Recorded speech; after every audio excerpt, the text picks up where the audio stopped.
Да, мы на самом деле очень рады начать эту дискуссию про будущее и хотели коротко рассказать о себе. Меня зовут Марина, я, собственно, работаю в благотворительном фонде и одновременно с архитектурными студиями, и мы часто думаем про будущее, потому что мы хотим достигать каких-то устойчивых, системных, больших изменений. И Люба Крутенко работает в МЛА+, архитектурная студия, которая тоже работает с такими большими идеями, связанными с развитием стратегических городов.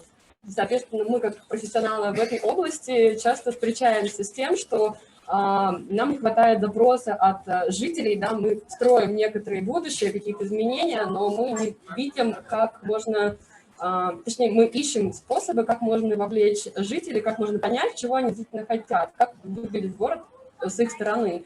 И в этом смысле, когда мы начали работать и как, получается, активисты общественной деятельности, одновременно смотреть как профессионалы на ситуацию, которая складывалась у нас в прошлом году в Владимирском округе, когда там победило большое число независимых муниципальных депутатов, и весь совет стал вот таким обновленным.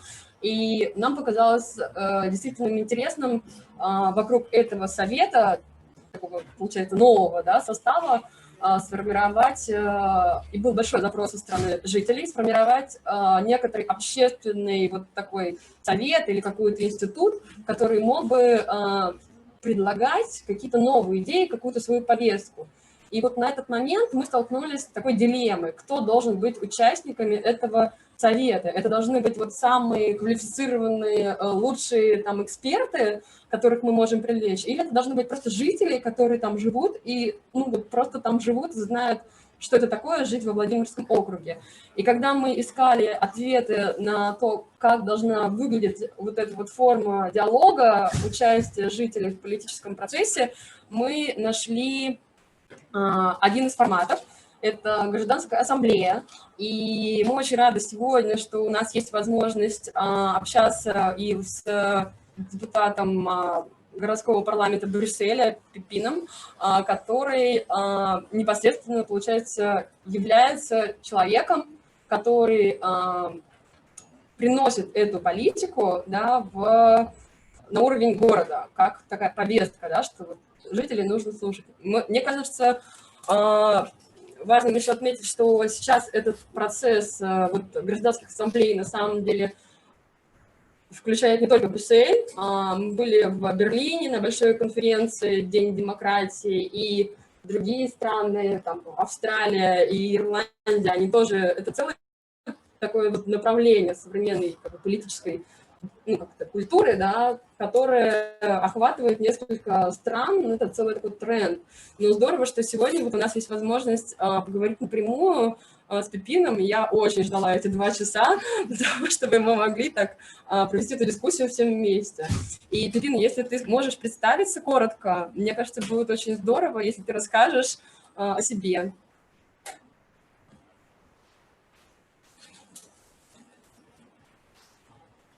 Thank you. Thank you very much for the very kind introduction. My name is Pepin Kennis, and indeed I am a member of the Brussels Regional Parliament since about 1.5 years. Today I will try to explain you the specific project I was elected on with our group Agora. As you asked me about my background, let me answer that really quickly before going into the actual topic of today. I'm a sociologist at the basis, and then I studied a program called 4 Cities, which I think Luba also studied, your co-moderator, which is a program in urban studies, which really looks at different aspects of how cities work, how cities come to be, how very often they don't work, and looking at different aspects: urban geography, sociology, planning, mobility, housing, environmental issues, all these kind of things.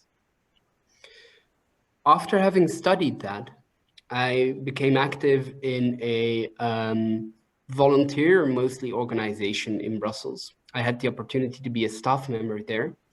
And this specific organization works on reclaiming abandoned buildings and turning them into meeting spaces for everyone, mostly for the people who difficultly find space in the city. Groups of youngsters, people with less money, refugees, and other groups that are artists sometimes as well, groups that have less access to space. And the idea or the philosophy behind this organization is to construct cities yourselves and together, as well physically, repurposing these abandoned buildings by giving them a different configuration physically, like building it and making it as you want it to be. And let's say more politically, in the sense that you have to find compromises between each other and find sort of surpass your personal interest and find what is good for the group or what is good for everyone. So I want to thank you very much for having me here today, because it's a really nice opportunity to present what we've been working on with Agora, which has the idea of taking this same philosophy of making your city together to a much more political level. That is to say, our idea is to have a permanent citizens' assembly, you could call it a citizens' senate, which has the same level of power as the elected parliament. And in a bit, I will show you my presentation, which will be about half an hour, I think, maybe a bit longer. And I will go in a bit more detail for that. But I think for the introduction, that is sort of the very short version of what my background is and what brings me here. And thanks again for having me. It's too bad I cannot be there in person. It looks like a really nice conference and I would have loved to be there, but these times do not allow it, sadly. So I'm speaking to you from my living room.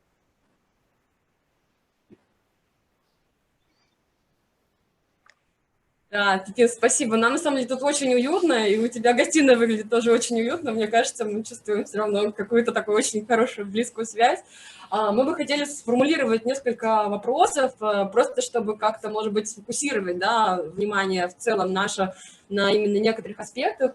И Люба как раз их может озвучить. Ну да, вот когда мы, собственно, с Мариной искали вот эти форматы такого более прямого участия людей в городской политике, просто в политике, мы думали о том, и когда нашли этот формат ассамблеи, в общем, в первую очередь нас, конечно, интересовало, как это вообще может быть устроено и каким образом можно людей собрать для участия в такой деятельности.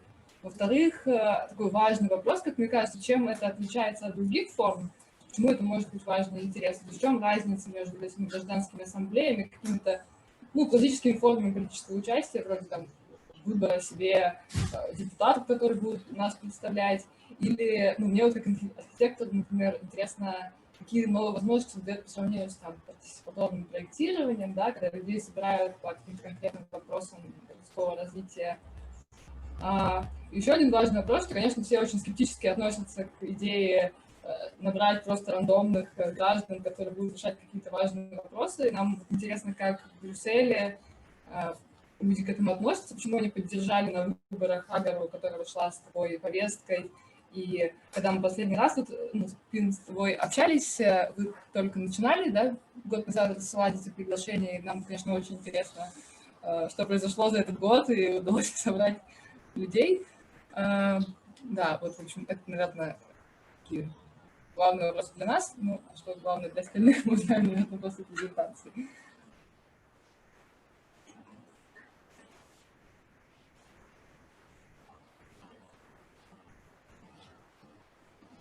All right, excellent. Thank you. I will share my screen with you now so you can see the presentation. And I think most of the issues that you touched upon will be addressed in the presentation. Of course, since it will take about half an hour, I think we will have plenty of time afterwards to have some discussion and to hear from you and to see what questions you have, because of course, for me also that is very interesting. So if all goes well, you should be seeing my screen about now. Great. Excellent. So Agora Brussels has as a slogan, sortition for democracy. And I will get to the technical term of sortition in just a bit.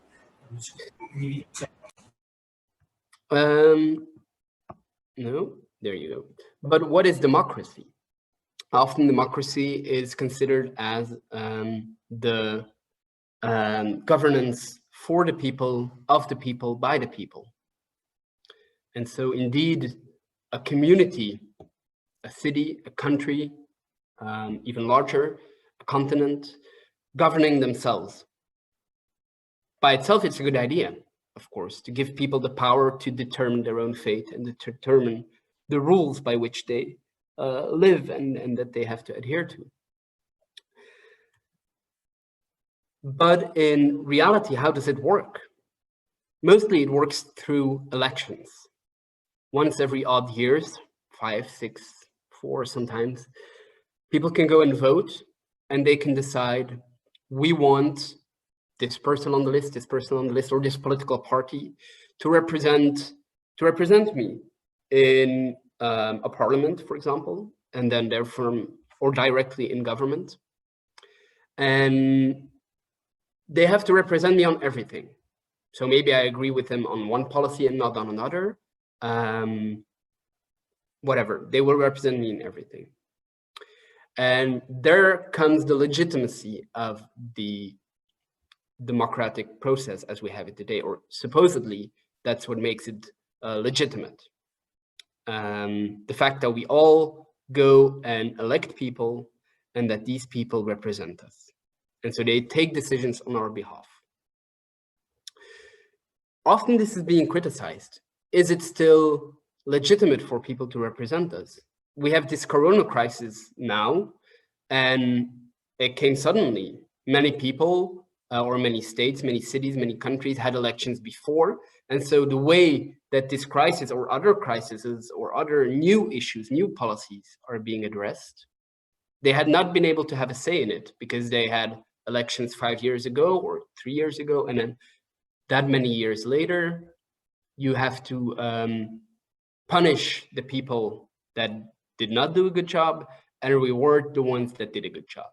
But only through elections and only through these every once in so many years. So there's an issue of legitimacy. With what legitimacy do they take these decisions? What makes them the right people to make these decisions? But you can also question efficiency. Do they really take the right decisions? Very often we see that it's very difficult for parliaments or for elected bodies to take decisions that really have an impact on the long term. Because of course, these elections are always upcoming.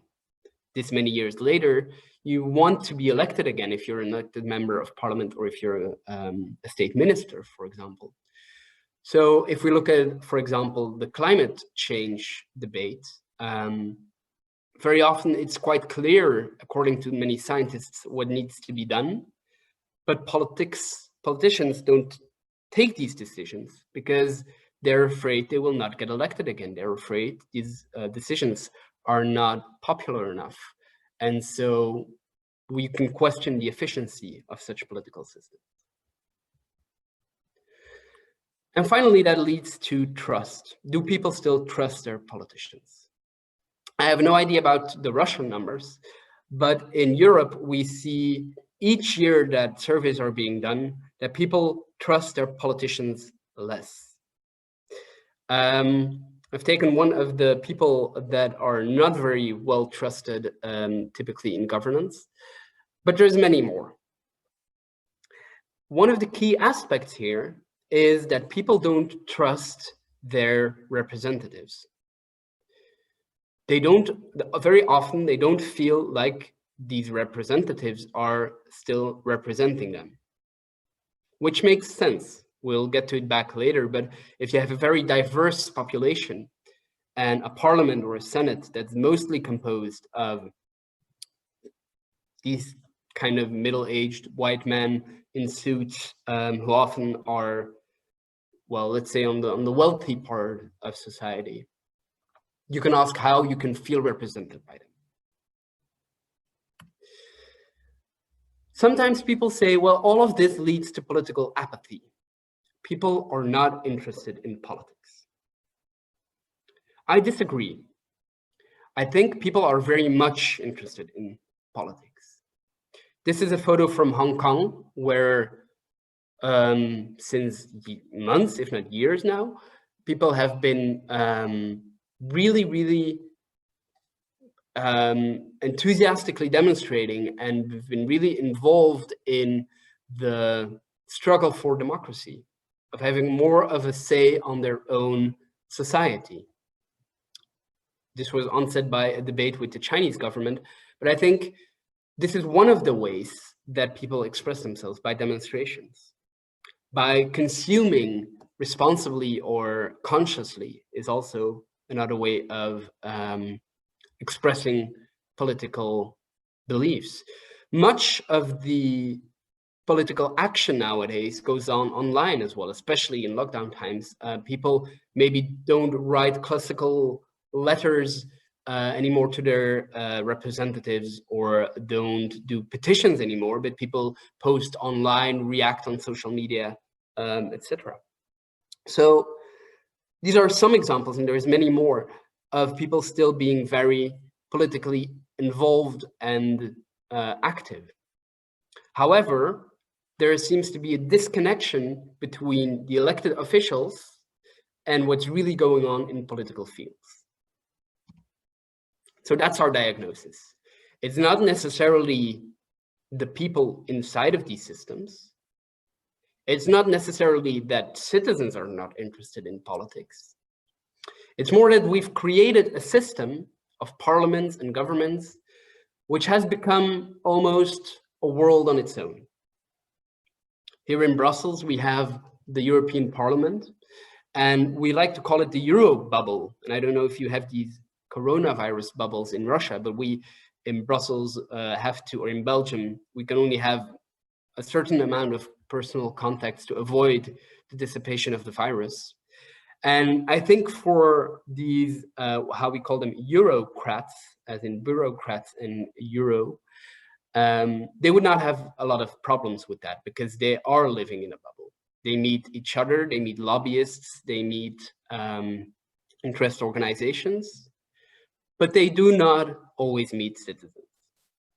Of course, on a European scale, it might be more tricky, but I think it's a good symbol to show how such a political system can become detached from the actual reality it is governing, and that can be very problematic. So we suggest more citizens' participation. There's different ways of thinking about citizens' participation. This is a scheme from the 1960s. And there's different rungs on a ladder. I won't go into detail, but there's, let's say, you can have different levels to which citizens are involved in decision-making.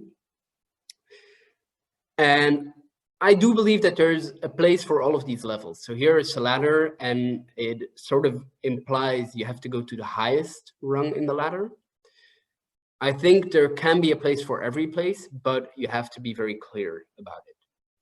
And of course, it's good to give a high amount of power to citizens wherever possible. All right, so if Agora wants more citizens' participation, how do we want it? Why do we want it? And how do we think we will get it? First and foremost, Agora is a citizens' movement. Many people, a lot of them young, some of them less young, from Brussels feel that the same problem exists in Brussels. A government that is too detached from the reality of the city. Brussels is one of the most diverse cities in the world, with about 186 nationalities, multiple languages, dozens of languages, with a very diverse population in terms of socioeconomic status, a very rich part to the east of the city, a much poorer part to the west of the city, and a political system that's quite complicated. We have 19 districts, which each have an own sort of mini government and council, and have quite a lot of power. A regional parliament that is supposed to govern the entire city, that has in the parliament a Dutch-speaking group and a French-speaking group, because these are the two official languages, even if there's many more actually spoken. And within the Belgian system, of course, then you still have federal level and other levels on terms of regions and languages. I will not go into too much depth on the Belgian political system because that alone could take much more than an hour. But let's say it's a complex system, and we feel that it's often out of touch with the actual needs of the Brussels citizens. For one part, because of the complexity of the system and the age of it, because, for example, a Dutch and French-speaking language group was relevant at the time when it was installed in the 80s. But nowadays, there's, for example, all of these people that are in this Eurocrat bubble, they don't speak English or they don't speak French or Dutch, mostly English or Italian, German, other languages. But also because of the government often taking decisions that are in the interest of the political parties in this government. We have a multi-party system in Belgium. So let's say there's 4 big political families, but each have a party in the Dutch-speaking language and in the French language. And so, for example, our current federal government is made up out of, I think, 6 of these, let's say 8, or let's say that there's maybe 10 parties in the federal parliament. So it's quite complex. But the parties often, they have interests on federal levels and on regional levels. And of course, then they start to trade these interests. At least that's the feeling that we have sometimes in Brussels or within Agora, that the Brussels regional government, because of the system and the structure in place, and because of the political parties that they are in, do not always consider the interests of the region as a first interest. So the objective of Agora, and I talked about this briefly in the introduction, is to have a permanent Brussels Citizens Assembly. A permanent assembly, a senate, if you will, an institution that regroups citizens to have a permanent say on politics. Not only every 5 years, but continuously. On every issue, if there's a new bill, if there's new policy, if a minister decides something on a crisis or something else that needs to be reviewed, to have citizens directly involved. To us, this sort of institution should be inclusive. That means that it should reflect the diversity of the Brussels region. It doesn't necessarily have to have all 185 or 86, 7 nationalities, but it has to represent a certain amount the diversity of the region. It has to be deliberative. That means there should be discussion. Very often in participative processes, people get to voice their opinion, and then it stops there. So for example, are you for or against a new park in your neighborhood? Well, I am for because I have kids and I like it. I am against because I am afraid I will not be able to park my car. And then, for example, there's a vote and then it ends there. But you can go much further. Indeed, we believe that if you bring together the people that are for or against something, or people that have different interests, different backgrounds, and different opinions, you can really have a discussion. And with this discussion, you can surpass the personal interest and really look at the common interest. this has also been shown in international examples. I will give one example, and maybe I'll come back on it later, but the Irish Constitutional Convention is often mentioned. In this convention, citizens from all over Ireland were randomly selected, and I will also get back to random selection. They were randomly selected to address a few key issues of Irish politics. Issues that were very difficult for the parliament to discuss. For example, the gay marriage or abortion. These are issues in a very Catholic country, for a part, that were very difficult to decide on. And so having people discuss this, even if they were for or against beforehand, they were able to change their mind, to think in the general interest, to think in the interest of others and not of themselves. So people were able to finally propose a change in the constitution that allows for the gay marriage and for abortion. And I think that's the third aspect. It's very important as well. Such an assembly should be participative. What we mean with that is it should have an impact. It should really have make a difference in politics. For example, in France, there's been the Citizens' Climate Convention, where 150 people discussed on matters of climate change and proposed new policies to the president. And the president said, well, whatever you propose, I will do it by decree of the president. I will have a vote in parliament, or I will have a referendum for it. He didn't do it yet. There were 150 proposals, and I think he worked on, I'm not quite sure, about 120 of them already, I think. So the other ones should be still implemented. But it's vital, if we want this to work, these ways of participation, that the political field... Григорий, мы перестали вас слышать.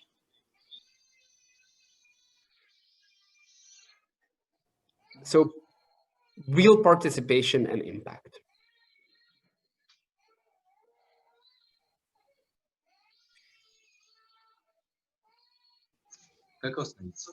I cannot see you, so...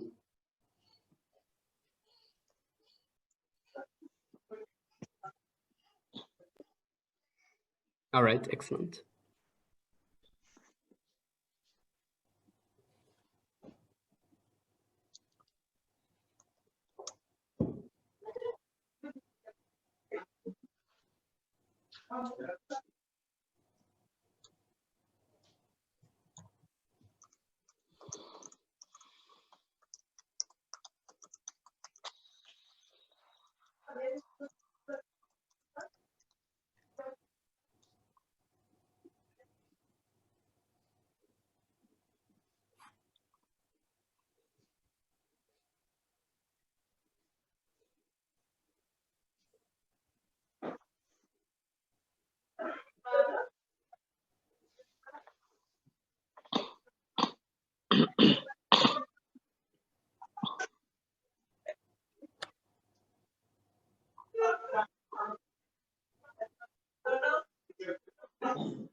No worries. I will. Yeah, I'll be around.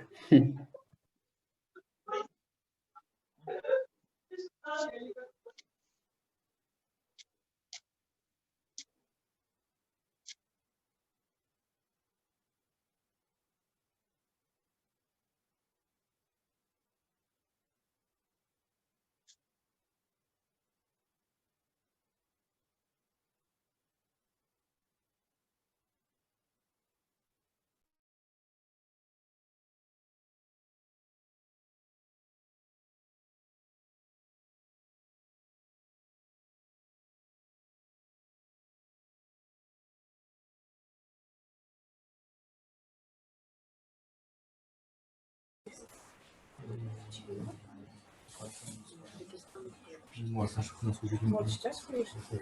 Слышно нас? Ну, я включила микрофон. А ты у нас включил? Пусть кто там скажет, что. Хорошо. Этот звук должен быть если.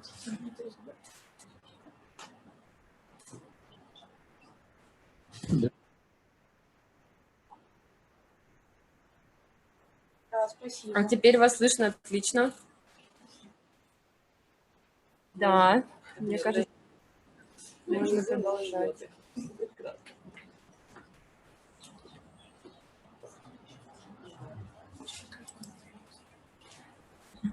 Наверное, сейчас нам вернет.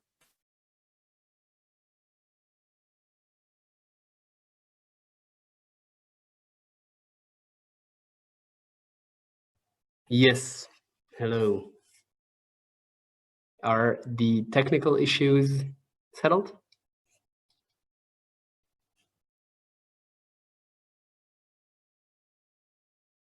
All right, thank you. So as I was saying, for us, it's vital that such a citizens' assembly or other participatory processes for that matter are inclusive, they represent the diversity of the people involved, are deliberative, people have a chance to have a discussion and go further than just expressing their opinion, and are participative, have a real impact on policies. So how do we see this? Well, our idea is we want this permanent Brussels Citizens Assembly. Next to that, we have the Brussels Regional Parliament. Our idea is in turn to have it as a permanent configuration with both working together, but political parties were not very happy about that, or they were not enthusiastic about implementing them. So we came up with a different idea. The idea was this: let's run for elections, let's win a seat in parliament, and then with the money we get for being in parliament and working on policy, and the political weight we have mostly in a parliament, we can do two things. We can work on this permanent assembly by proposing changes, but mostly we can organize a Brussels Citizens Assembly ourselves, which is on your left, and represented in the Brussels Regional Parliament, so we can show that it works. So this is the idea that we went to the elections with. Just one program issue. Let's get to this permanent Citizens Assembly, and to do so, let's organize one ourselves and represent it in Parliament. This also meant that people that voted for us were not voting for their own ideas, were voting for the ideas of all citizens. Because indeed, these 89 people, they are randomly selected. We believe that it should be up to everyone to make policy. And of course, it's very difficult to work together with everyone at the same time. There's about 1.2 million people in Brussels, and to have a discussion, a real discussion with all of them is hardly possible. So to still be inclusive and to have this discussion, we think random selection is a really good way to obtain this. Because then everyone has the same chance to be in this assembly. And you can even add, and I will get to that later, you can add the quota to assure the diversity. So this was our program. Make a citizens' assembly ourselves, represent it in parliament, and use that to go for a permanent assembly.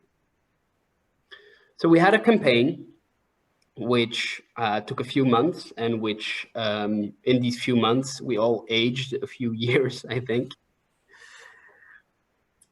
Explaining our project to many people, and finally obtaining a seat in parliament, which surprised everyone. On national TV, the famous news anchor, when he saw the election results, he was like, who are these guys? Who is Agora? What's happening? So it was really, really funny to see that happen. We even, at some point, not at the end of the election, but in the beginning when results were coming in, we surpassed some very classical political parties that have been around for about a century. So that was really, really funny to see.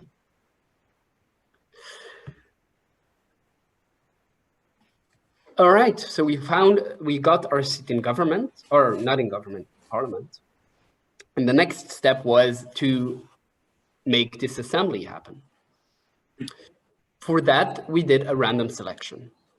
We randomly selected 6,000 addresses because we had no access to the register of all the people, because of course it's protected.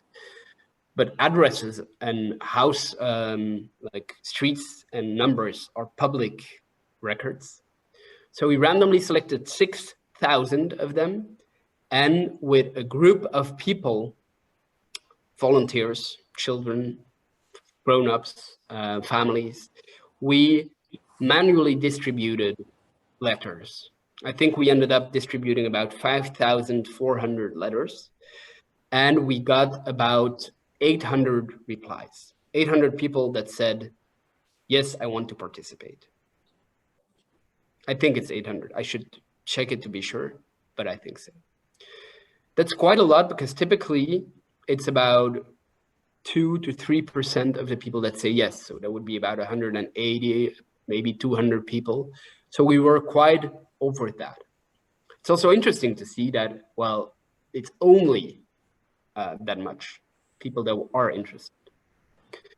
Now, of course, if we want diversity, you have to think about, okay, what kind of diversity do you want in such an assembly? So we wanted diversity on 3 issues. Gender, about 50-50 men and women.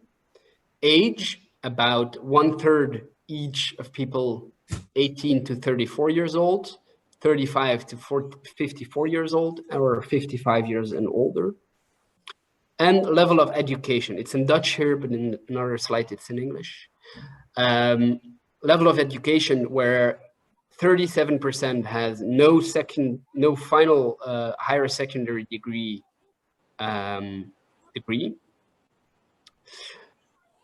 About 27%, so 1 in 4, has a higher secondary degree, and about 36, or a bit more than 1 in 3, has a higher education degree. We were thinking about other issues such as ethnical background or such as the level of income, but they're very difficult to really ask because people don't always know their income before taxes. They know what they have to spend each month, but not necessarily how that relates to other issues. Is it per family? Is it per member? Also, asking this might have as an effect that poorer people or richer people will not want to answer the question, so will not participate. Ethnical background is very difficult because are you talking about nationality? Many people with a migrant background have the Belgian nationality nowadays. Also, is it relevant? So we decided to stick with these 3, and level of education is also in a high correlation with socioeconomic status. So people with a higher degree typically earn more money, typically have jobs with more responsibility or in more, or jobs in service industries rather than, for example, industrial jobs. So we decided on these 3 things. And we filtered out and we kept 89 people. So this is the assembly, the Brussels Citizens Assembly. 89 people because there's also 89 members of the Brussels Regional Parliament. Sorry, I'm just going to switch slideshow because I see that I have the old one. Just give me a second.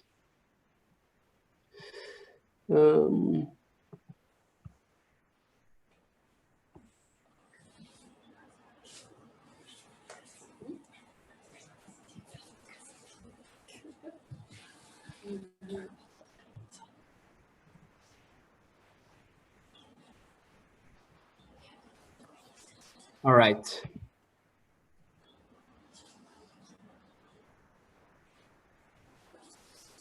Sorry about that.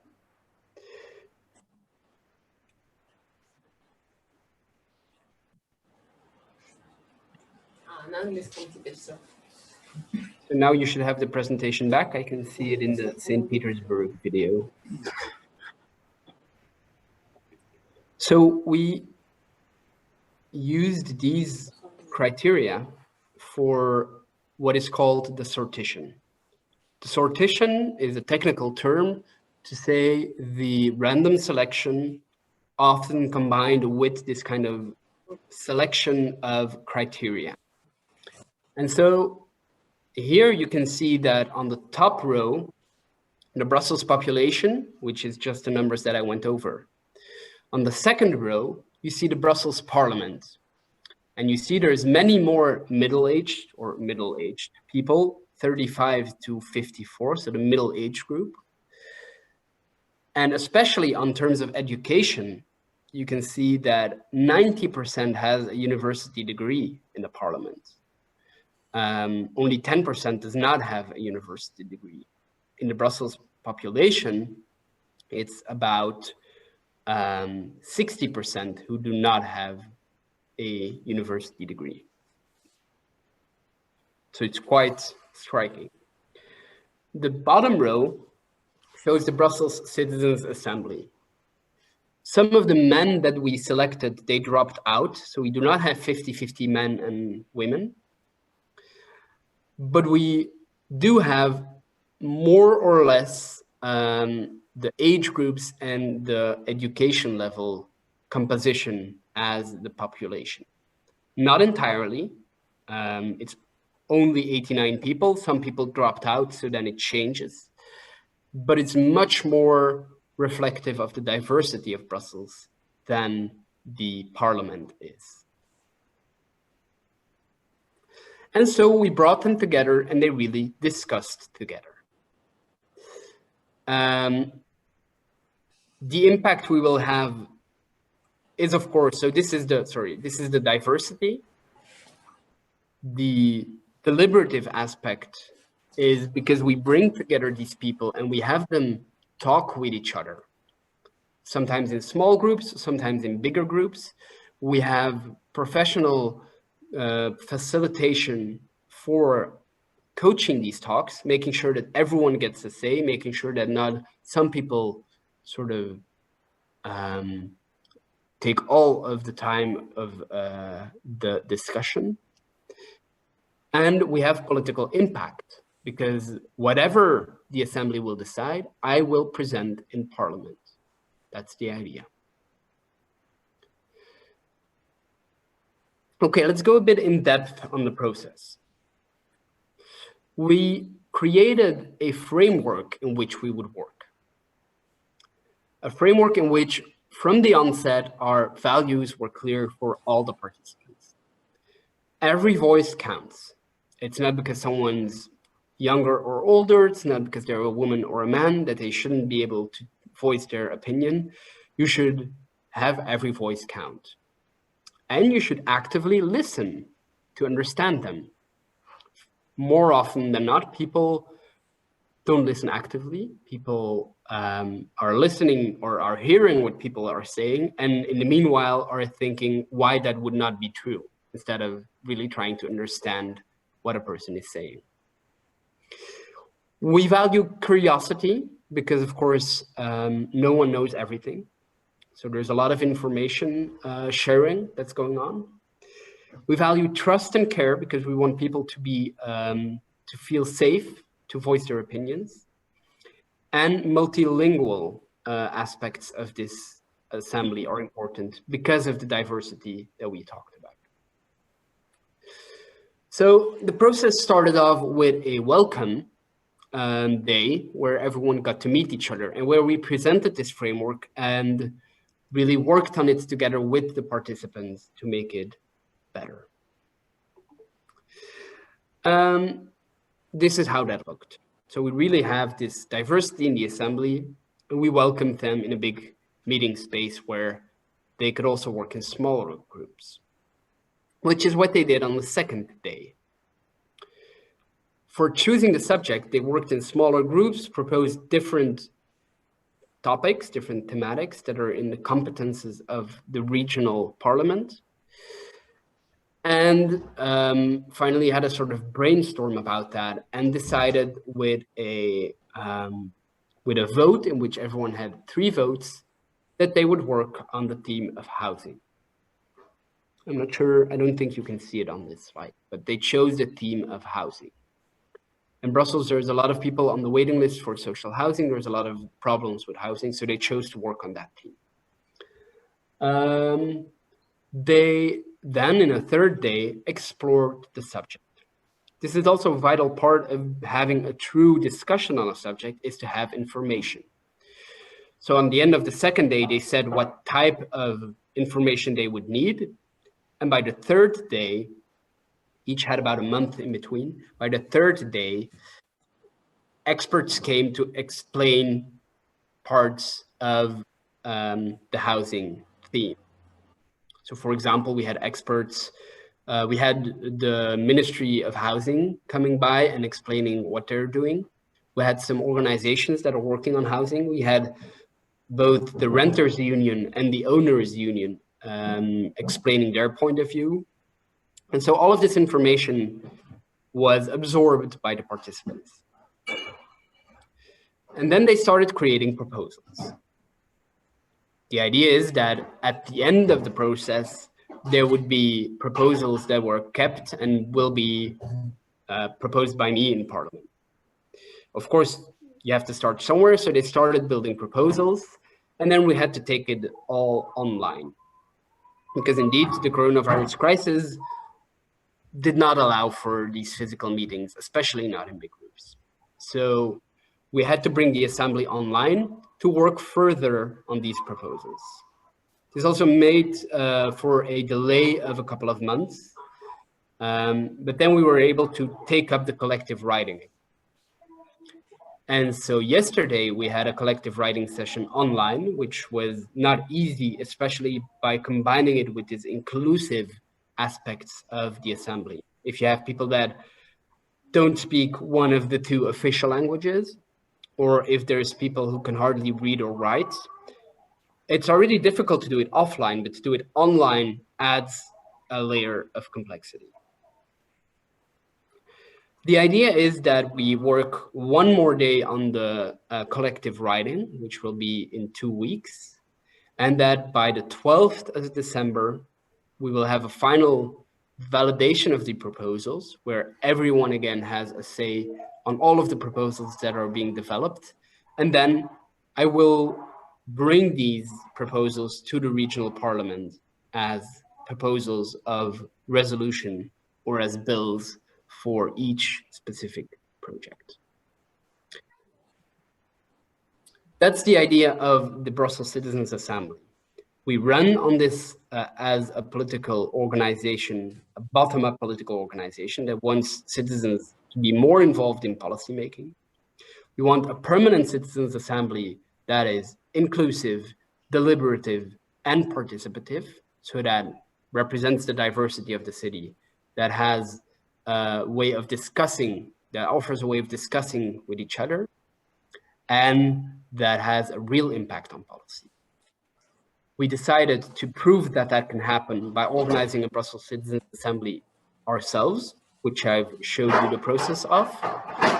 And then we will hopefully soon have the results of that discussion and really be able to propose them in Parliament. That was as far as my presentation went. And so I think we have about an hour or a bit less left for questions and answers, maybe from the moderators or maybe from the room. Thank you. Пепин, спасибо большое за такую презентацию, за подробный рассказ, как у вас это работает. Я приглашаю всех, кто у нас в Йота-лабе и всех, кто у нас смотрит онлайн, задавать вопросы. Но у меня есть самый первый вопрос, который просто даже не дает покоя. Как все остальные депутаты городского парламента вообще реагируют на вот этот совершенно новый формат? Поделись, пожалуйста, есть ли у вас какие-то явные там противники или люди, которые, например, не верят в то, что происходит? Как это воспринимается, новая структура, да, вот то, что вы делаете, теми, кто уже привык к совершенно другим форматам просто, ну вот, политической работы?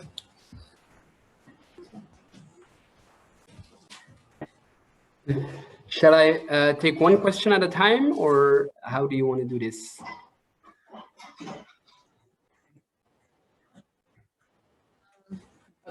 Ну, я думаю, можно по одному, а сейчас, может быть, кто-то пока созреет еще со следующим вопросом, и мы дадим слово. Excellent. It's a good question. There were both enthusiastic reactions of people that are working on citizens' participation in the parliament, as, let's say, skeptic reactions of people that don't really believe that this is the way to go forward. But I think everyone is curious. Everyone's interested in seeing how this will work out. And I think one important aspect is that we haven't finished a first cycle yet. So that also means that there's no results yet. And maybe at the point where there will be results and decisions by the citizens, some of these political parties might not be happy because what the citizens say is not what they think is important. So maybe that will become different. But so far, I think everyone is mainly curious. Everyone thinks it's interesting, maybe a bit funny, the idea. Also, well, you have to know, of course, within a parliamentary democracy in a multi-party system as ours in Brussels, our impact is real in the sense that we can vote and we can propose bills. But at the same time, you have a majority in parliament that votes the government. And so this majority has sort of an agreement that they always vote together. And so if I don't vote in favor of what they want, it doesn't change anything. But I can still propose whatever the citizens propose and then really say to them that it's important that they support this. So I think that that's also part of the consideration is that they don't need us in a way. But so far they've been friendly and they've been curious, I would say.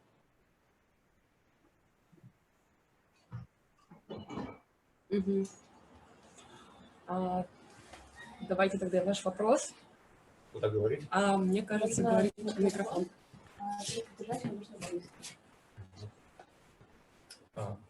Добрый день. Спасибо, Пепин, за такую интересную презентацию. Слышно меня? Хорошо. Слышно меня? Гораздо лучше. Хорошо. Спасибо за такую презентацию.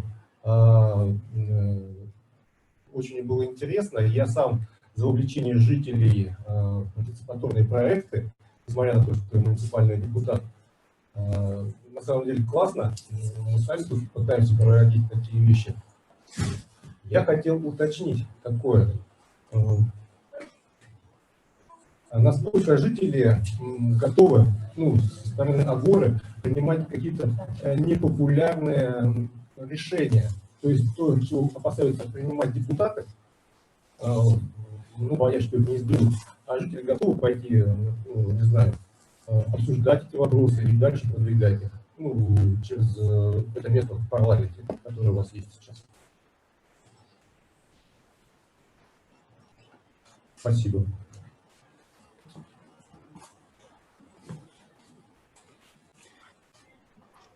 I think that's a great question. I think it's yes. The very short answer would be yes. I do think so, and I do think so. Even that all people could and would do so if they think it's in the common interest. Of course, it's more difficult if your future, your job as a elected politician depends on it. So many people that are elected will not be able or will not want to make these types of decisions. Often, for example, especially when discussing climate issues, but for example, in Belgium, we also have a system that subsidizes car ownership, or companies giving cars to employees. And at the same time, we have the most traffic jams in all of Europe. And so many people agree that we should abandon this system. We should not have it anymore. But no one dares to take this decision because, well, many people benefit from this system and they would lose their car.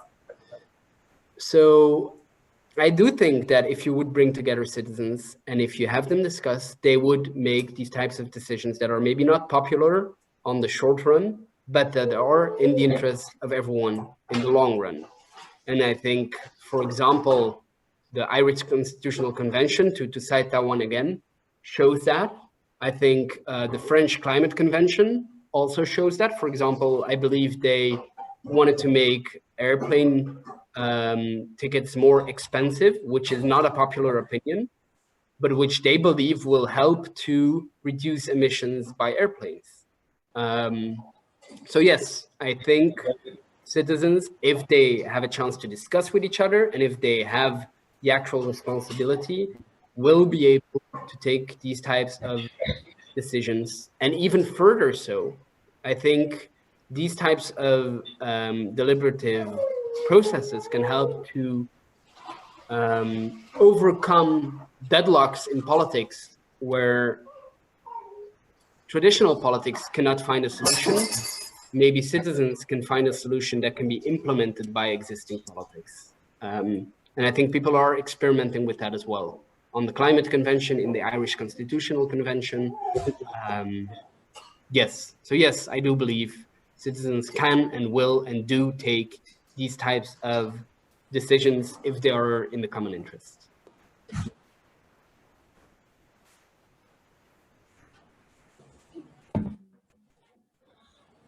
Пока у нас еще...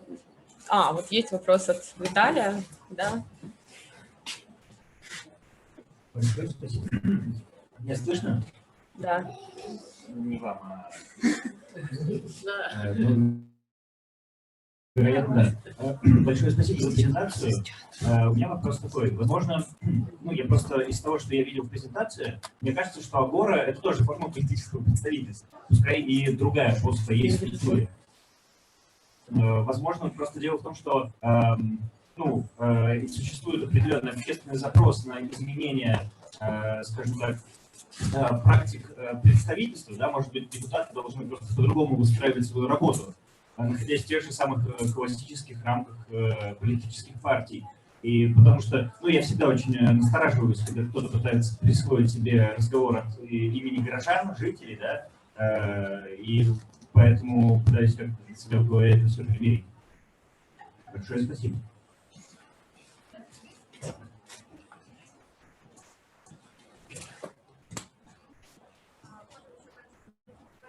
Yes, I'd gladly do so. We do believe that there is a problem with representative democracy. We don't believe we should necessarily abolish it altogether. After having been in Parliament for a year and a half now, I know how many technical issues sometimes go by that really have the interest of having, let's say, professional politicians look at it, but they cannot speak for everyone. And so, of course, our model also has its downsides. We want to have a permanent citizens assembly, but we don't have it yet. And so while we wait for this permanent assembly, we are representing it in Parliament. But even if, of course, it's impossible for me to represent the assembly in all of its diversity, in all of its nuance.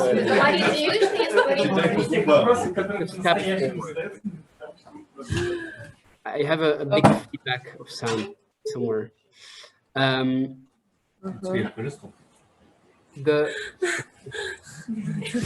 не слышим. Right, so we do believe there's representation is not.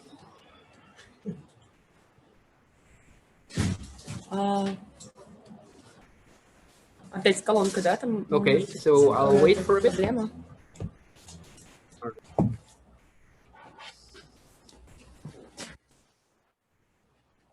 Если вдруг у кого-то еще созрел вопрос, сигнализируйте, чтобы мы имели в виду Лера, Лиза и вот я.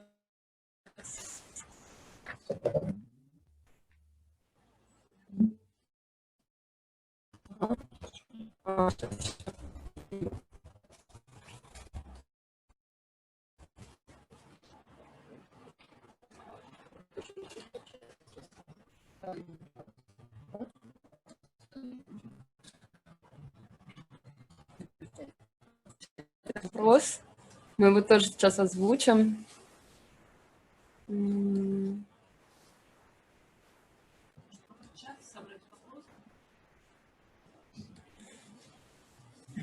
Конечно, кроме вот таких существенных вопросов, да, о том, как работает, вообще зачем эта гражданская ассамблея,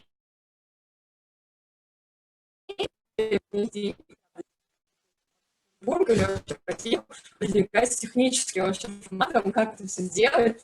Например, мы пытались, ну, в общем, прикинуть, как сколько у нас нам будет сложно, потому что мы не знаем, как мир, пин диаграмме, соответственно, сколько есть такого, ну, как, Олег, может быть... Вот эти три...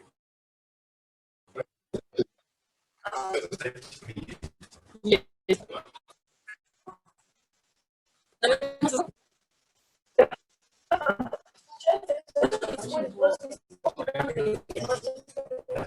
Нет, я так понял, они просто взяли случайные адреса, а там уже никто откликнулся.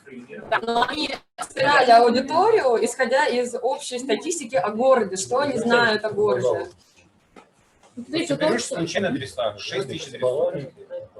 Вы слышите нас? Так, коллеги. Отлично. Коллеги, мы можем продолжать, и Пепин продолжит отвечать на вопрос Виталия. Почти в самом начале, да. Можно, да. Еще Еще раз сначала, если есть возможность.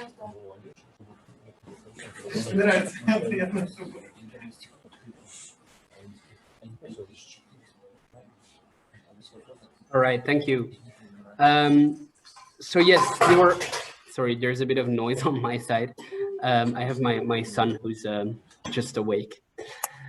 So you were asking about how Agora thinks about the political representation issue.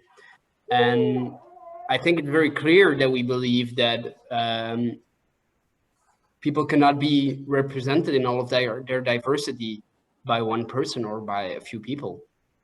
This is also why we think it's very important to have a permanent citizens assembly, and to have in that permanent citizens assembly to have people change quite often. We would not give them a mandate of 5 years, but maybe of 1 or 2 years, so that you have many people in a period of 5 years, for example, you have many more people going by the Citizens Senate than by the Parliament. This way, as many people as possible are involved in policymaking. And of course, it shows the sort of limitations of the program or of the way we chose, because we chose to participate in a representative system. And so for example, the book that we often refer to is called Against Elections.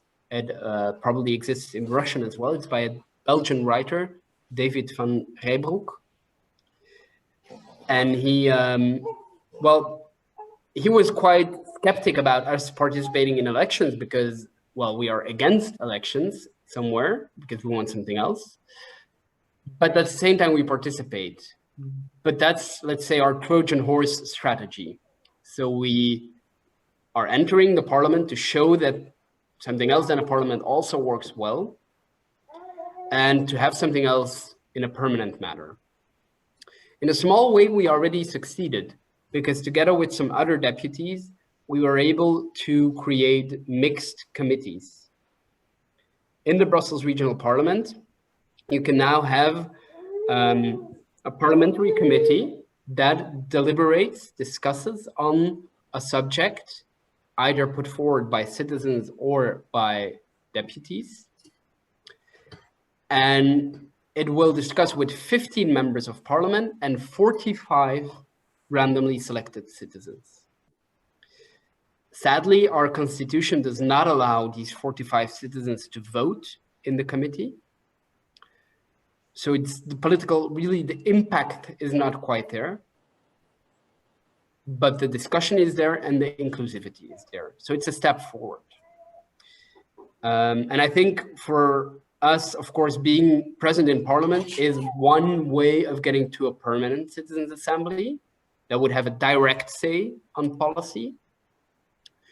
And we do understand the limits of that project, and we do think at some point we will disappear from parliament if we are not needed there anymore. But now it's the only way we see to represent or to give political impact, I should say, to the citizens assembly.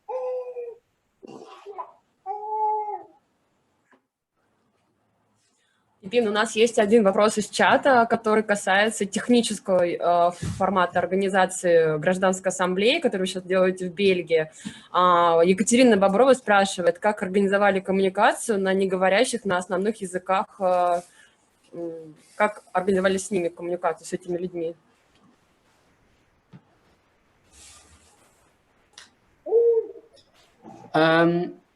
That's a tricky issue because it's not easy. Knowing that there's 186 nationalities in Brussels, of course, it makes for many languages spoken as well. So what we did is we sent out the letter inviting people in the 5 languages that are spoken most in Brussels, or almost. The 5 languages spoken most are French, English, Dutch, Arabic, and Spanish. This comes from scientific research. But we also knew that Spanish people, or people that speak Spanish, they often also speak French or English. So we took away Spanish and we replaced it by Turkish, because there is a big Turkish community in Brussels who don't necessarily speak one of the other languages. So that's for the invitation. The website that they went to was also in these 5 languages, so they could register. In the registration process, we asked what languages they understand, what languages they speak. And when, after the selection process, we kept, we did not look at language, but we kept, in the end, with the other criteria, we kept some people that only spoke Arabic, for example, or only English. We provided them with translators. So during the assembly gatherings, if it was only 1 or 2 people, I think for Arabic, it was only 1 or 2 people, there was just someone sitting next to them that translated directly, a bit like it's happening today for you guys. If it was a bigger group, for example, for the English group, there were a bit more, we decided to, whenever it was, let's say, someone from the, whenever someone would address the entire group, they would speak in 3 languages, so French, Dutch, and English. So these are the ways that we coped with that, either by putting someone next to them and just translating directly, or by speaking in the 3 languages. And whenever someone would speak in 1 language, for example, in a big group, someone would propose an idea in Dutch, we would resume it, like reiterate it in French and in English, so everyone could follow. For the online assembly that we have now, we are working with simultaneous translation, a bit like it's happening today. And the issue there is that some of the people that have the most trouble with computers are also the people that have that don't necessarily speak French or Dutch. And so there, sometimes we really go to people at home to help them with the computer, to bring a computer, to bring a translator, or we invite them in our offices so they can follow from there. We really try to be as inclusive as possible. And so language facilitation is definitely an important part of that.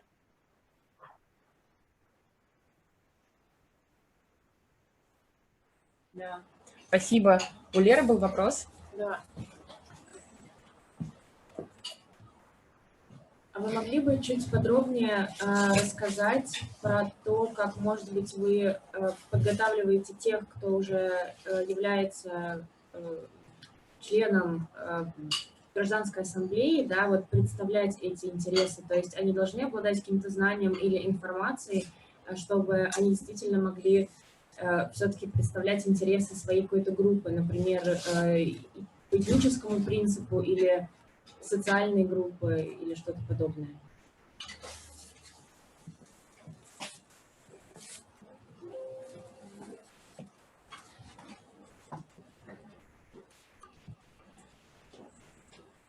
All right, thank you. I think it's important to know that for us, there are not, people in the assembly are not representing a certain group. This is the issue of representation, which we think is very difficult. They are representing themselves. They are voicing their ideas. They're speaking from their background. They're speaking with their lives thrown into the balance. And so from their context, and of course, there will be other people in the city that share a part of this context or this entire context, but they speak for themselves. I think that's important to note. Of course, some people are better trained or better equipped to speak in public and to have these kinds of discussions. And this is why it's very important to have a good group facilitation. So in a typical, let's say in the offline part, because it's the best elaborated, how does it work? Let's say you have these 89 people and you want to discuss various aspects of housing. We would break them down, for example, in 10 groups of 8 to 9 people. And in each of these 8 to 9 people, there would be a table. There would be a facilitator, so a moderator, if you will, someone who takes note. And we would also have some academic observators walking around to see what is going on and if the process works well. But I think the two first roles are the most important, and especially the moderator, because the moderator will make sure that everyone speaks. And even the people that maybe don't feel necessarily comfortable or have experience with speaking in public or with these types of meetings, they will make them feel at ease. And the people that speak too much, the people, I don't know, maybe typically it's, you know, your 50-year-old white man who has been involved in his community for his entire life, and he will not shut up. He will keep on talking. He will keep on saying, yes, but I know this and I've done that and such and such and such. And I see some people laughing in the audience. I assume that you have similar people in St. Petersburg. You have them everywhere. So I think it's very important to tell them in a nice, polite way to shut up and to listen. Because it's not only their voice that counts, it's also the voice of, I don't know, the migrant mother with 5 children that has trouble getting around by the end of the month. We also want to hear from them, because otherwise you're just there to listen and they're also there to speak. And so this is why this diversity is important, but of course you have to moderate these discussions for this diversity to come forward, because otherwise you only hear from those that are already being heard through other types of political actions. You notice this 50-year-old white guy, he can also write letters to his deputy, and he will also be maybe on TV because he's done something or whatever. And we want to hear from these others as well. And most of all, we want them to talk to each other. So that's where these moderators come in, and they're very important.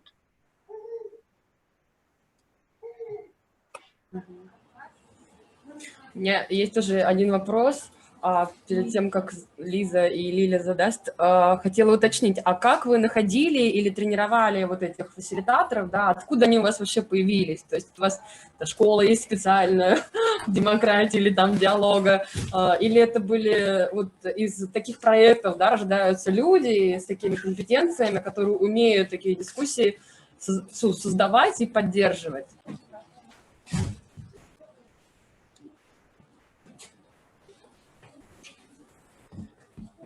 So there is actually not, I would not say a large community, but there is a community of these moderators. So they're typically, they call themselves facilitators because they facilitate, they make it easier to have a discussion.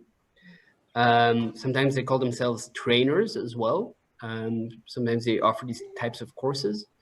And there's maybe not many of them, but they know each other. You could say it's a community, such as maybe Luba knows many architects because there's an architect community, such as, well, in that way, they also know each other.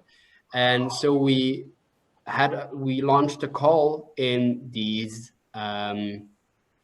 communities because we wanted people to come and help.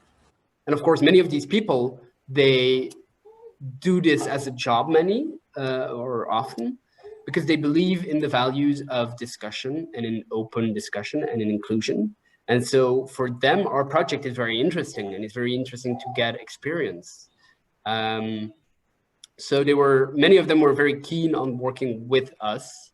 And I think an important aspect to note here is also that they don't have to do it for free. Because we are in Parliament, we get a certain monthly budget, and so we can pay our facilitators. And I'll just, because I have this question now, also take advantage of it to stress that not only the facilitators get paid, but also the participants. We think it's very important, if we want this inclusivity, that we really take away any barriers to participation. So we give them a bit of money. We don't have, well, we have some money monthly, but it's not endless. So we give them some money to participate in a day's work. I think it's about 80 euros. We pay the facilitators, of course, but for the participants, there's the salary they get in a way, but also childcare, well, if it's offline, food, coffee. We help them with transport if they need it. They get translation.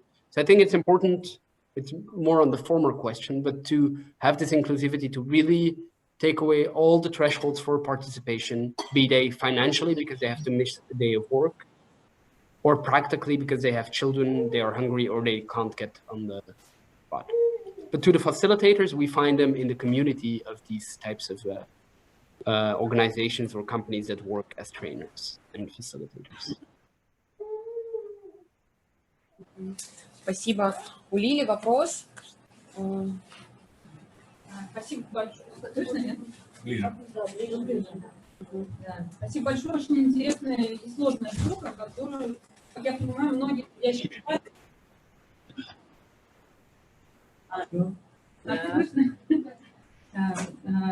Многие в зале, наверное, хотели бы попробовать такое организовать здесь, в Петербурге.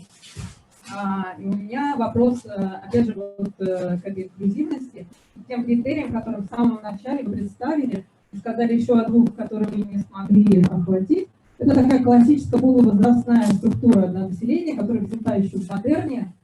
И почему вы не отказались от нее и не ввели какие-то совершенно другие параметры, ну, например, рост занятости, или владение домашним животным, или владение автомобилем? Почему именно полвозраст и образование? Да, количество детей может быть важно.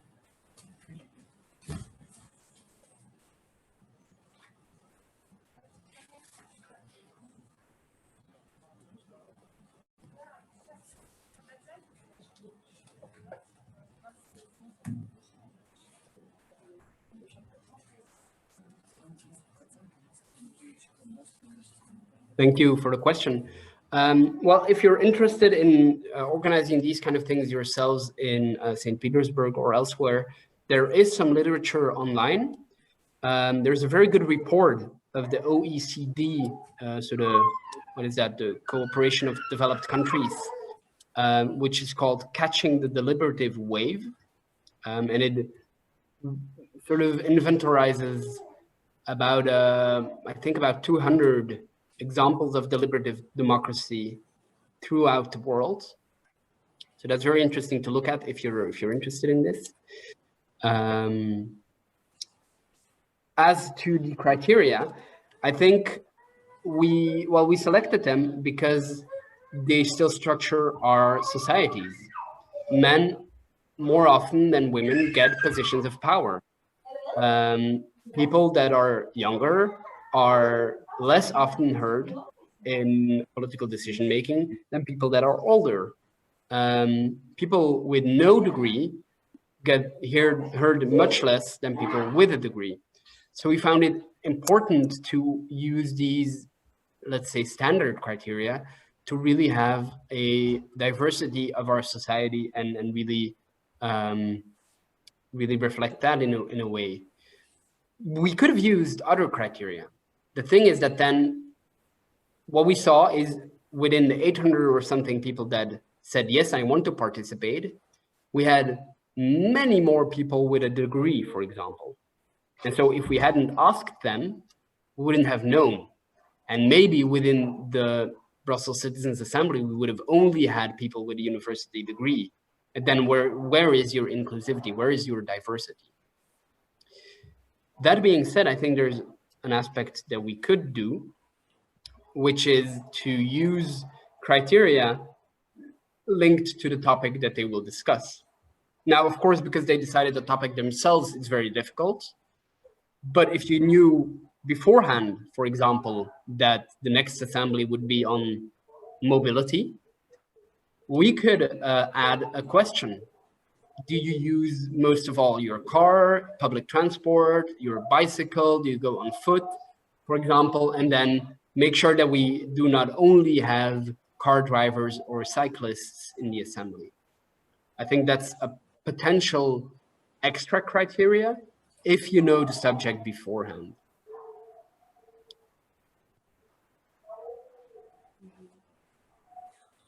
Пепин, у нас есть вопрос еще из чата. Марина Зайцева задает такой вопрос. Как ты сказал, в Брюсселе была возможность выдвинуться от неправительственной организации, то есть не от партии. Скажи, пожалуйста, ну, у нас сейчас в России невозможно, можно выдвигаться только от партии. Как это устроено в Брюсселе, почему это разрешается?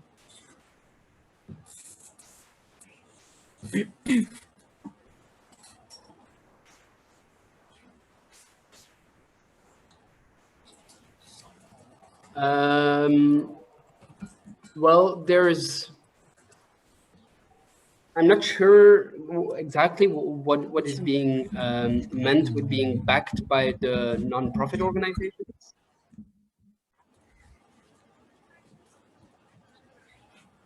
Okay, I see.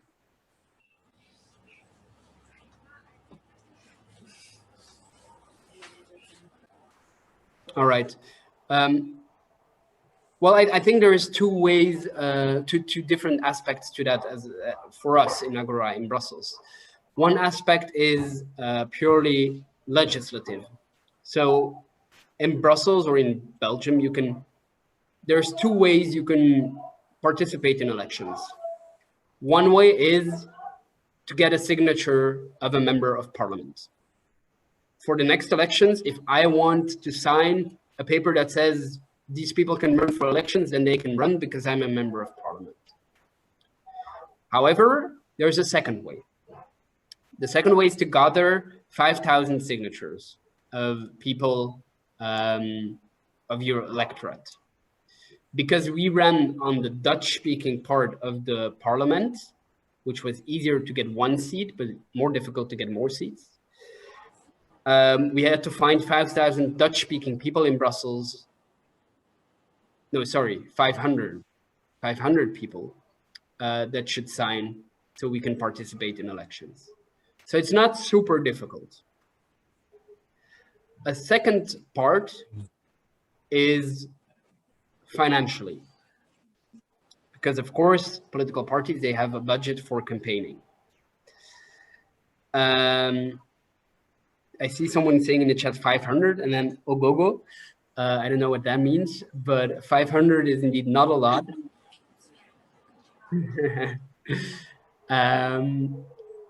So 500 is not much, but it's also only a city of about 1 million. But still, it's not much, I know. The second aspect is financially. And so what we did was we did a crowdfunding. So we were not necessarily supported by nonprofit organizations, nor financially, nor for running for the elections. It was all individual citizens that either signed because they wanted us to be to participate in elections, or that donated money because they wanted to finance our political campaign. So we gathered, I think we gathered about just about under 20,000 euros to do the campaign. Much of it went to online campaigning. And then some of it went to posters and flyers and these kind of things. And then most of the campaign came from, everyone was a volunteer at that point. So dozens of volunteers going out on the streets and talking to people and really convincing them not to give their vote to a political party that would defend their interests, partly, but to give their vote to unknown citizens and to say, well, I will be represented by citizens randomly selected within Brussels. So that was quite difficult, but we made it in the end.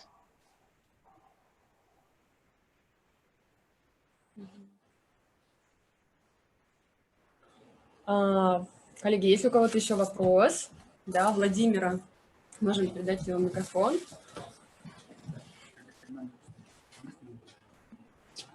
Да, спасибо за доклад. Много говорилось о явлении инклюзивности и тому подобного. Особенно много говорилось о том, как важно привлекать людей, у которых нет порой даже оконченного школьного образования. Но ввиду достаточно большого количества подобных людей возникает вопрос. Часто некоторые решения, особенно в экономическом плане, с житейской точки зрения обывательства, кажутся абсолютно логичными, допустим, контроль цен или протекционизм, но с точки зрения такой конвенционального подхода к экономике они считаются абсолютно вредными. Не кажется ли вам, что подобная организация в теории может быть подвергнута весьма популистским лозунгам, типа того, что контролировать цены на определенные товары или же вводить тарифы, что в перспективе может навредить экономическому росту? Спасибо.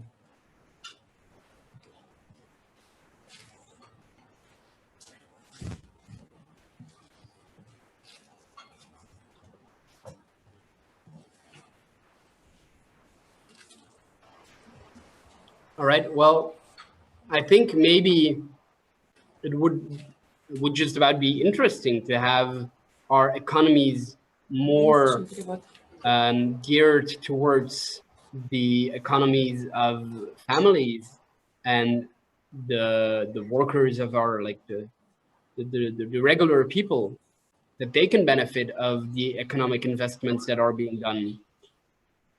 One of the critiques that's often being voiced towards the elected parliaments and governments is that they work too much in the interest of what some people call elites. So that indeed the economic decisions that are being taken are logic for the owners of multinationals, for example, giving tax breaks to big companies so they can stay in a country is one example. Many people critique that because, well, maybe you get the employment, but still you get a big tax break, and so the government doesn't get money, so they can't use that for other initiatives. I do believe that if you explain this big picture to people that would participate in such a citizens' assembly, they can see both the logic on a small scale, on their, let's say, in the family economic logic, and on a broader scale, see the bigger interest for the city, for the country, for the region, and even balance these two out to each other and see what's more important in the long run for the general interest. I also think it's very important to, well, to have this information round where indeed some of these policies can be explained and the macroeconomic processes that happen can be explained. Very often, policymakers are skeptic about the capacity of citizens to understand what's going on. But if you see how these assemblies work and if you see how much people go into depth, there's really hardly a limit to what people can understand if you give them the information and the time to process it.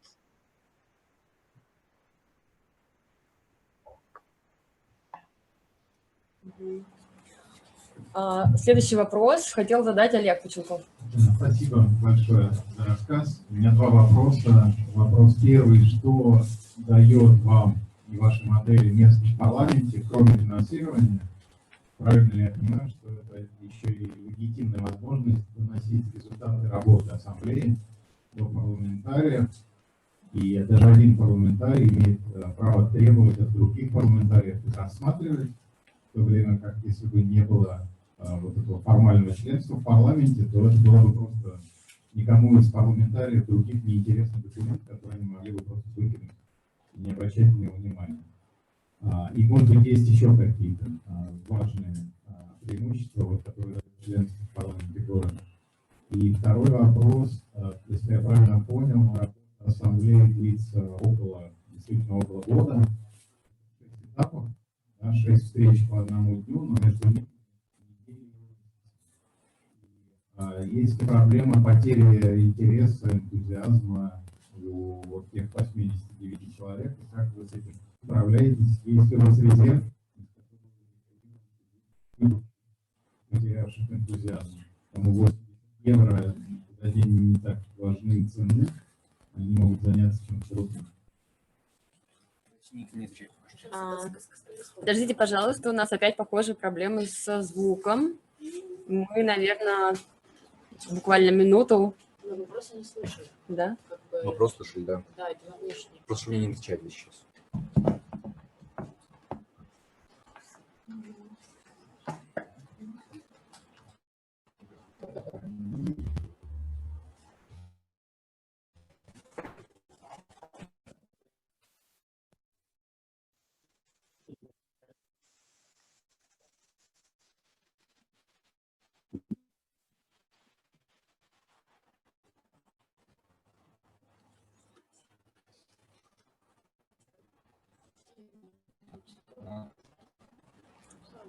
Включено электричество.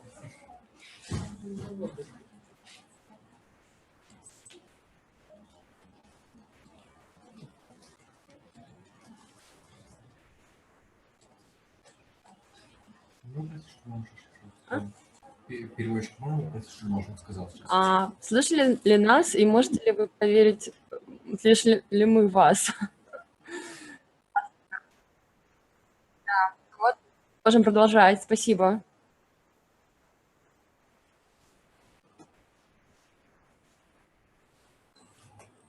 All right, thank you.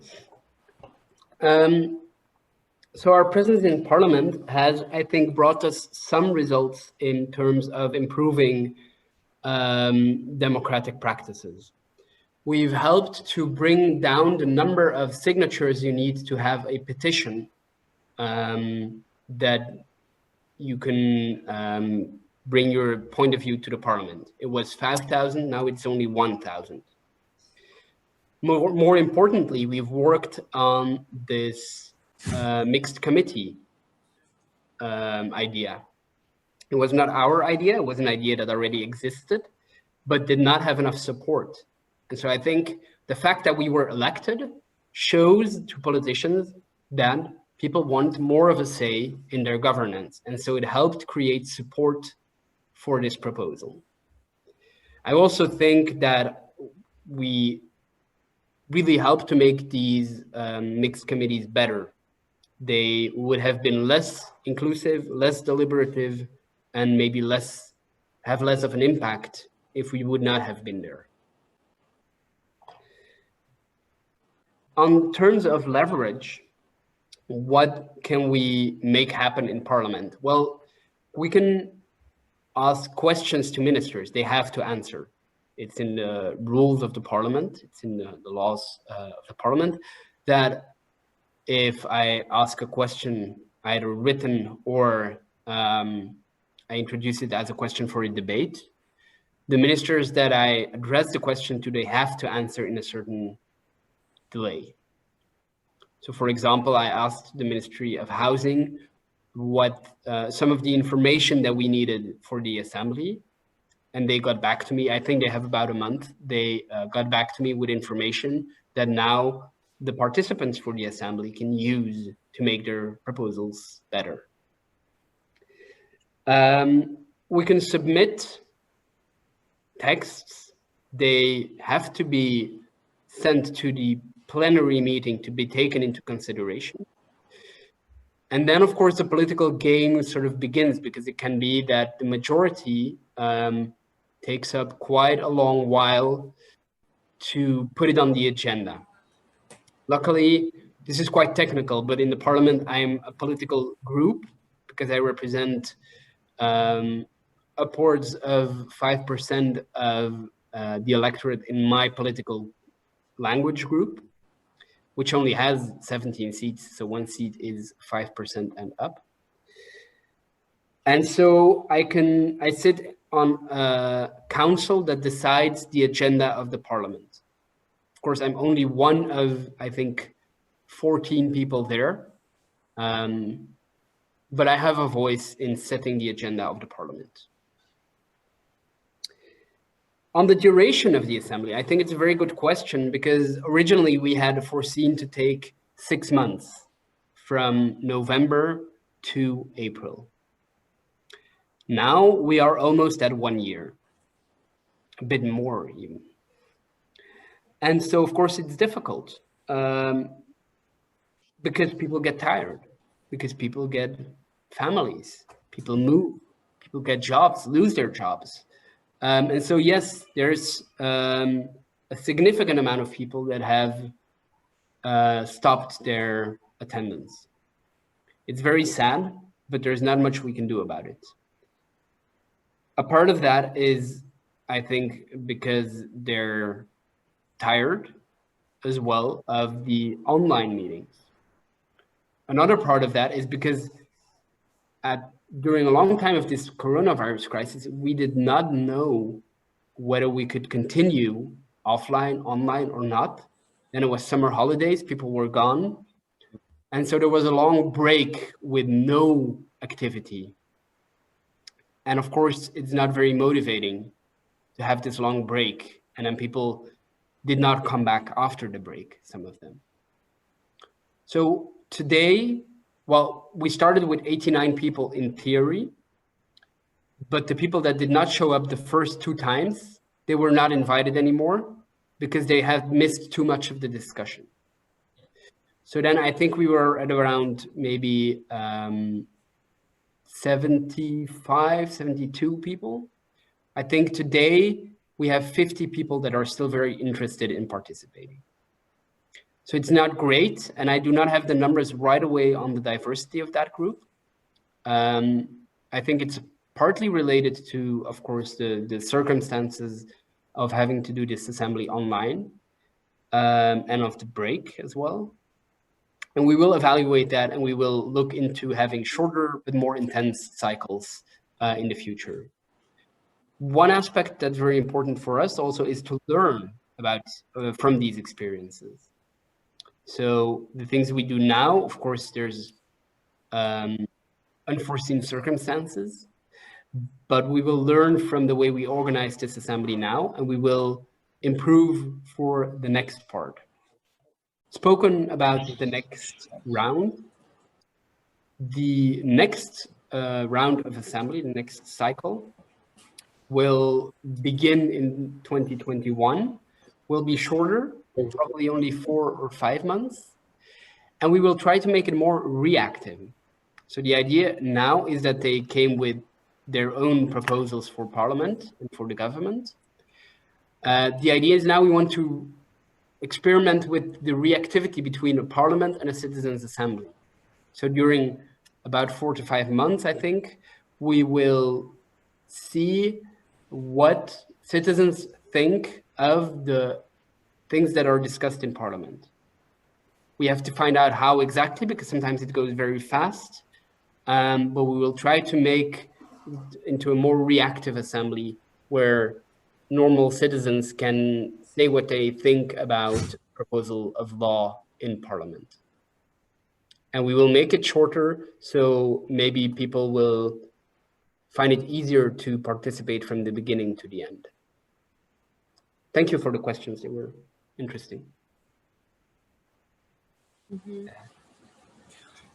Есть еще один вопрос, который тоже интересует. Мы как сегодня начали дискуссию, да, и видим, что вот такого формата совещания с большим числом приглашенных случайным образом граждан либо жителей, да, он появляется в повестке таких очень больших глобальных вопросов. Сейчас, например, вы в Брюсселе, это пример такого более меньшего масштаба, когда это вопрос регионального, ну, либо города, да. А скажи, пожалуйста, видишь ли ты возможность или вообще смысл, или перспективу этого формата, когда он работает, например, на один из районов Брюсселя, либо, например, на один из еще меньшую какую-то фракцию, например, муниципалитет. Например, в Петербурге 111 муниципалитетов, и вот как раз представители сегодняшней аудитории, это муниципальные депутаты, у них есть определенная независимость в отношении города, да, соответственно, на своем уровне тоже решают какой-то блок вопросов. Как ты думаешь, как это могло бы работать, или почему бы это не работало на таком маленьком формате, когда, например, это часть города и это 50 тысяч жителей?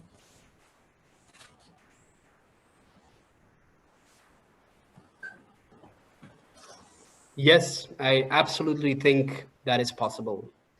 In Brussels, many of these 19 districts are also experimenting with this. I think it's important to look at the objectives as well. What do you want to do with this deliberative democracy? You want to bring people closer to policy. Of course, if you have a city or a country or a continent, it's very difficult to do it with all the people. If you would have a very small village of 100, 200 people, you can really have a discussion with everyone. Of course, there is in between, there is districts or municipalities of 10,000, 20, 50,000 people. I think inclusivity and diversity, discussion and deliberativeness and impact are the most important. I think random selection can be a way to achieve that. There can also be other ways, and these depend on the local context. But if you're talking about 50,000 people, I think randomly selected citizen assemblies, citizen panels are very good, can be a very good way to work on this. I would advise the council members present to be very upfront about what they want to do and to inform the citizens really, really very well about what their role is. If you will do whatever they say, please tell them. It will motivate them to participate. If you will consider whatever they say and then do it or don't do it regarding your own political standpoint, please consider if it's interesting to do it, because you will frustrate many people if they have participated, but you will not implement their ideas. If you do so, at least very honestly and openly communicate why you will not implement it or why afterwards you decide not to do so. I think transparency and honesty is really important here. But so yes, I do think if you have districts or municipalities of about 50,000 inhabitants, randomly selected bodies of citizens can have a very, very good extra, or can be very good way of involving citizens in policy making.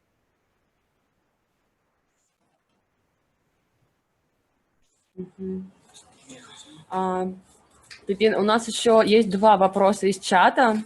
Я бы хотела их зачитать. Светлана Вяткина задает вопрос. Почему бы не сделать онлайн-платформу, где мог бы проголосовать каждый житель и внести свое предложение? Мне кажется, это, конечно, гражданская ассамблея сильно отличается просто от онлайн-платформы. Ну и, может быть, коротко ты можешь прокомментировать, в чем различие?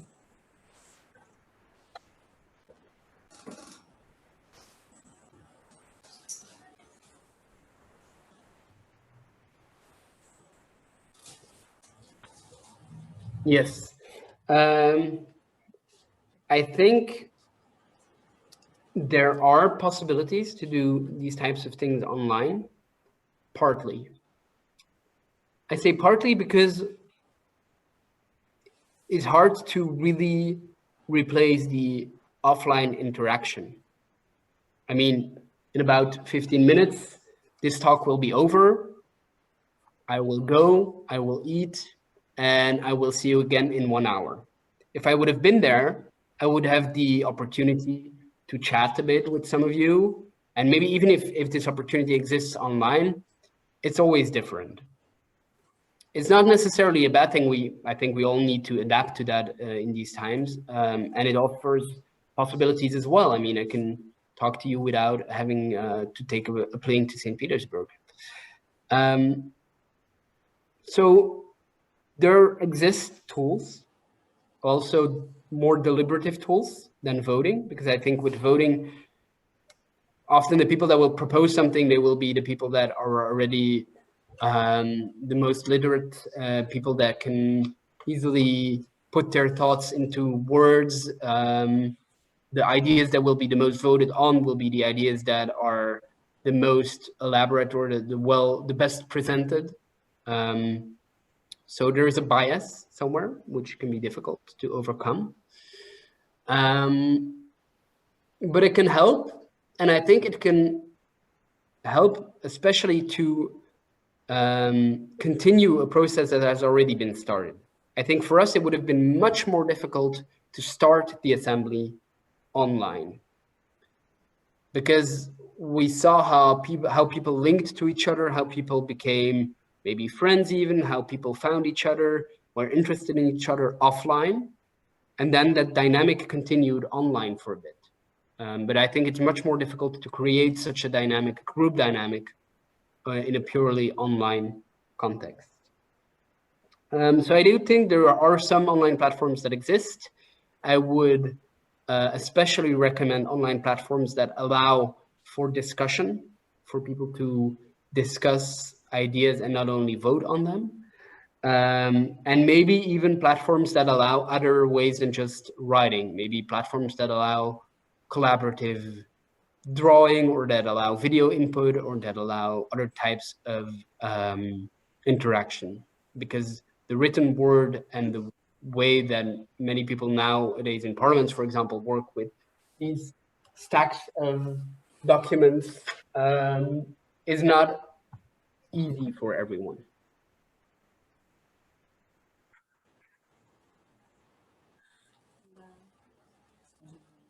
Да. Можно я задам такой более личный вопрос? Получается, что твоя роль как депутата парламента в этой ситуации довольно техническая, да? То есть ты решение там, или мнение ассамблеи транслируешь в парламент. Мне просто интересно, например, что будет, если мнение ассамблеи будет очень сильно противоречить твоему собственному мнению, например, предложить какие-то вещи, которые ты лично не очень поддерживаешь.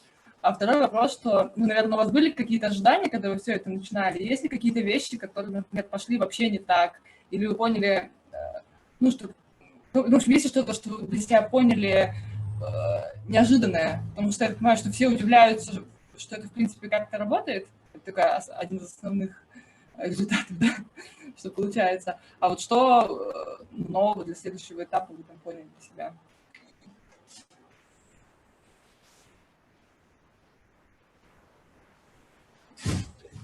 Thank you for the question. I think it's fair to say that we don't know what's going to come out of this assembly. Also, the translation is turned. I hear you speaking. I hear you speaking Russian, and I think they hear me speak in English. Okay, maybe this is better. So we've anticipated, in a way, what would happen if there would really be a problem with what the assembly would decide. Personally, I don't think this will happen.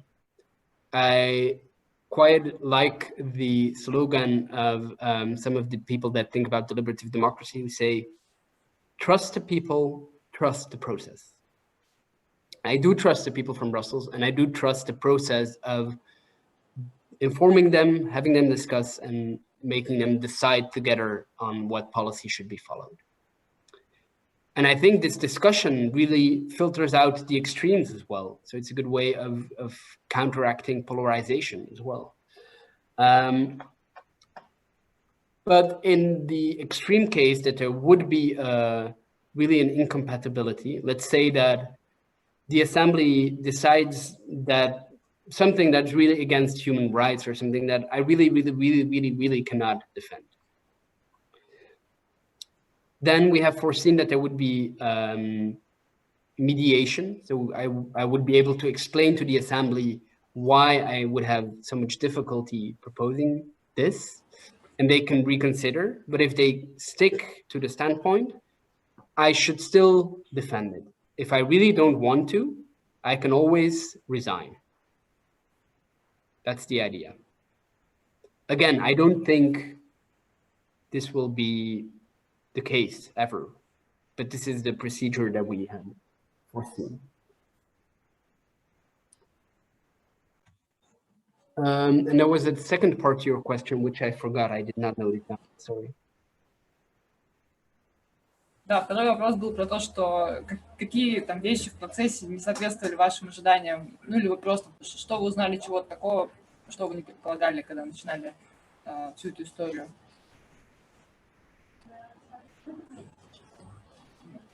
Right.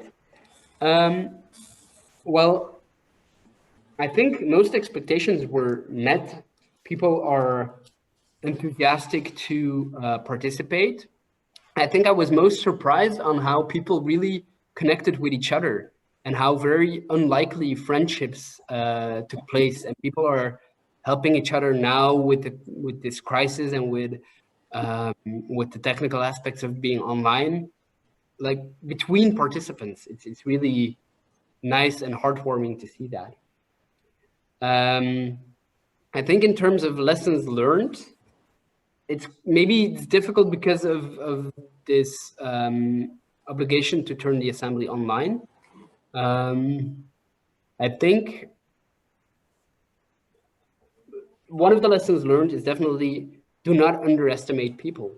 Sometimes we take a long time to make sure everyone is comfortable and everyone is up to date.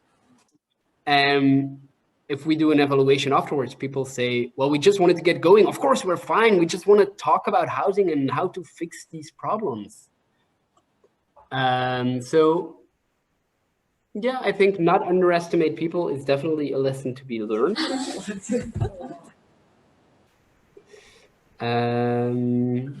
And I think most expectations were being followed. I think, personally, I regret that we don't have these results yet. Because of this 6-month delay, we will have them in about a month. And I can finally also work on content in the parliament. I can work on proposals of housing. Because nowadays I'm mostly involved in the organization, the internal organization of Agora. And I'm working on these democratic improvements in the Brussels Parliament. But I would really like to start working on the proposals of the Assembly. And then hopefully really have an impact on the Brussels capital region. So in a way, maybe to talk one more bit about expectations, I am a bit disappointed, not in the Assembly, but in Parliament. In the way that ideally, you would think of parliament as an assembly, a way where people talk with each other and find solutions for the common interest. But in reality, I find that much of what goes on in a parliament, especially what goes on when there's cameras and when notes are being taken, is theater. People know what they're going to vote. People have their opinion set.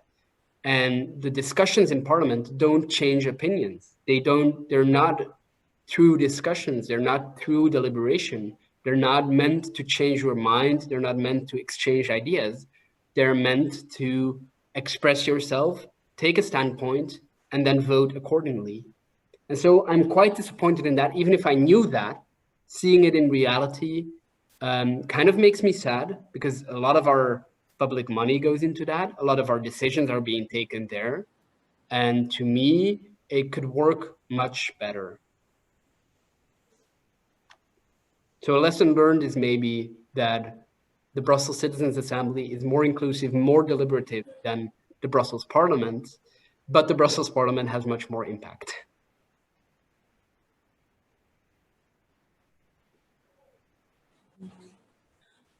Пепин, у нас остался последний вопрос, который хотели бы задать участники Йота Лаба, и мы будем завершать дискуссию. Пепин, я хочу уточнить все-таки. Вы сначала стали депутатом парламента Брюсселя, а потом уже развернули этот проект Агора? Или было наоборот? Сначала был проект Агора, и на его основании вы уже и стали депутатом парламента Брюсселя. Если вариант второй, то какие были изменения в законодательстве и на каком уровне? На государственном, на уровне государственной власти или на уровне муниципального самоуправления, местного самоуправления? И вот если все-таки второй вариант, вы стали именно депутатом благодаря проекту Агора, то изменения в законодательстве сколько времени заняли? Потому что одно место в парламенте, это что, оно было, это были, вы участвовали в выборах или оно вам было гарантировано? Вот это я не очень понял. Они участвовали в выборах.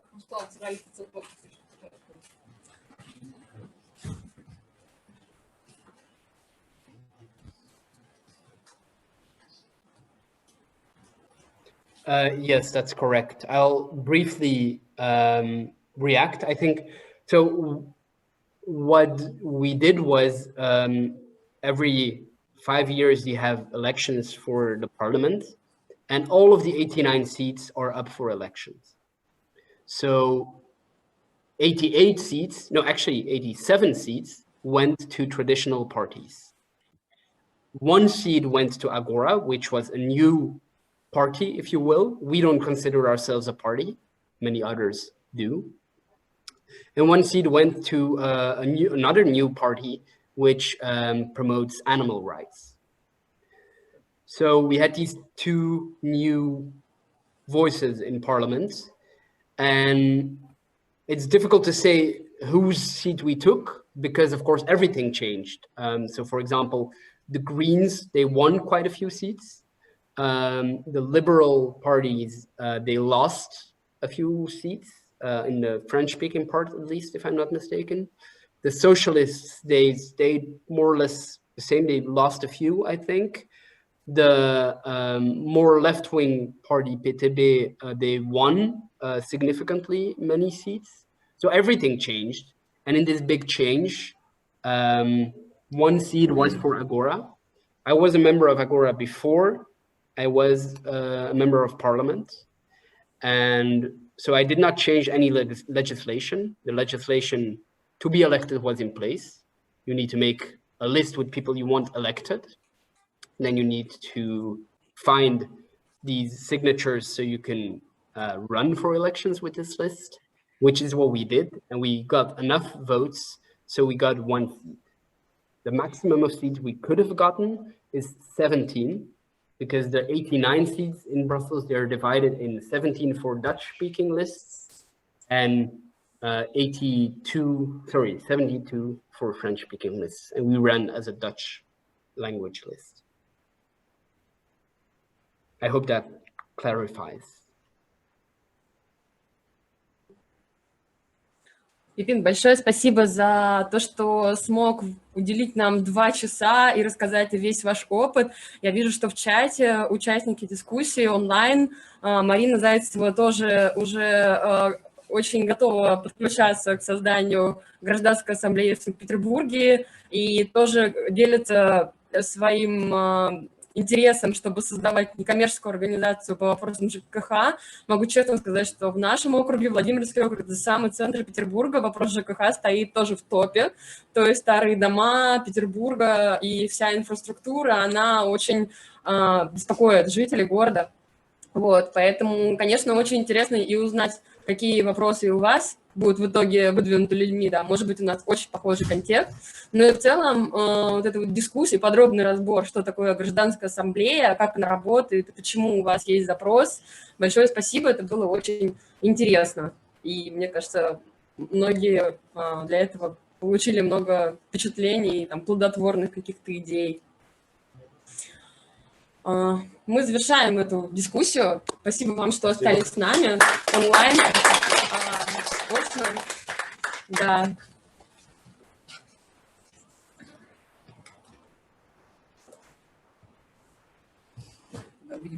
Thank you very much as well. And I will see you later. Спасибо.